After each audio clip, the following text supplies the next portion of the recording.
ದೇವತೆ ಚಾಮುಂಡೇಶ್ವರಿಗೆ ಇದೆಂತ ಅಪಮಾನ. ಛೇ, ರಕ್ಷಕ್ ಬುಲೆಟ್ ಹೇಳಿದ್ದು ಇದೆಂತ ಮಾತು. ಹಿಂದೂ ಧಾರ್ಮಿಕ ಭಾವನೆಗೆ ಧಕ್ಕೆ ತಂದ ರಕ್ಷಕ್ ಬುಲೆಟ್.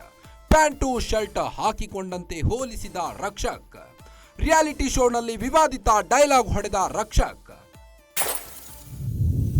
ನಾವು ನಿಮ್ಮವರೇ ಕಣ್ರಿ, ಮಂಡ್ಯದವರು. ಹೌದಾ? ನಿಮ್ಮನ್ನ ನೋಡ್ತಿದಂಗೆ ಅನ್ಕೊಂಡೆ.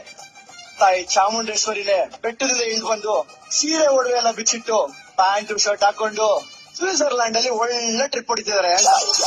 ನಾವು ನಿಮ್ಮವರೇ ಕಣ್ರಿ, ಮಂಡ್ಯದವರು. ಹೌದಾ? ನಿಮ್ಮನ್ನ ನೋಡ್ತಿದಂಗೆ ಅನ್ಕೊಂಡೆ.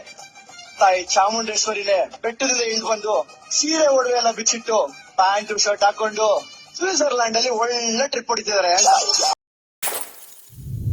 ದರ್ಶನ್ ರಚಿತಾ ನಟನೆಯನ್ನ ರೀಕ್ರಿಯೇಟ್ ಮಾಡಲು ಹೋಗಿ ವಿವಾದಕ್ಕೆ ಸಿಲುಕಿದ್ದಾರೆ.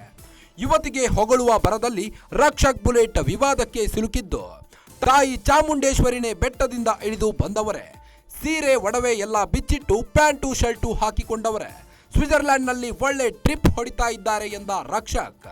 ಡೈಲಾಗ್ ವೈರಲ್ ಆಗುತ್ತಿದ್ದಂತೆ ಜನರ ಕೆಂಗಣ್ಣಿಗೆ ಗುರಿಯಾದ ರಕ್ಷಕ್ ಕೂಡಲೇ ರಕ್ಷಕ್ ಬುಲೆಟ್ ಕ್ಷಮೆಯಾಚಿಸಬೇಕು ಎಂದು ಪಟ್ಟು ಹಿಡಿದಿದ್ದಾರೆ. ನಾಡ ದೇವತೆ ಮೈಸೂರು ಚಾಮುಂಡೇಶ್ವರಿಗೆ ಅಪಮಾನ ಮಾಡಿದ ರಕ್ಷಕ್ ಬುಲೆಟ್.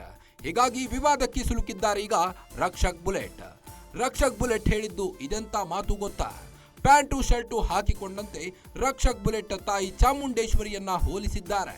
ರಿಯಾಲಿಟಿ ಶೋನಲ್ಲಿ ಬುಲ್ಬುಲ್ ಚಿತ್ರದ ಡೈಲಾಗ್ ಹೊಡೆದು ರಕ್ಷಕ್ ಬುಲೆಟ್ ವಿವಾದಕ್ಕೆ ಸಿಲುಕಿದ್ದು, ದರ್ಶನ್ ರಚಿತಾ ನಟನೆಯನ್ನ ರೀಕ್ರಿಯೇಟ್ ಮಾಡಲು ಹೋಗಿ ವಿವಾದಕ್ಕೆ ಸಿಲುಕಿದ್ದಾರೆ. ಯುವತಿಗೆ ಹೊಗಳುವ ಬರದಲ್ಲಿ ರಕ್ಷಕ್ ಬುಲೆಟ್ ವಿವಾದಕ್ಕೆ ಸಿಲುಕಿದ್ದು, ತಾಯಿ ಚಾಮುಂಡೇಶ್ವರಿನೇ ಬೆಟ್ಟದಿಂದ ಇಳಿದು ಸೀರೆ ಒಡವೆಯನ್ನ ಎಲ್ಲ ಬಿಚ್ಚಿಟ್ಟು ಪ್ಯಾಂಟು ಶರ್ಟು ಹಾಕಿಕೊಂಡವರೇ ಅಂತ ಡೈಲಾಗ್ ಹೊಡೆದು ಈಗ ವಿವಾದಕ್ಕೆ ಸಿಲುಕಿದ್ದಾರೆ. ಸ್ವಿಟ್ಜರ್ಲ್ಯಾಂಡ್ನಲ್ಲಿ ಒಳ್ಳೆ ಟ್ರಿಪ್ ಹೊಡಿತಾ ಇದ್ದಾರೆ ಎಂದ ರಕ್ಷಕ್ ಬುಲೆಟ್.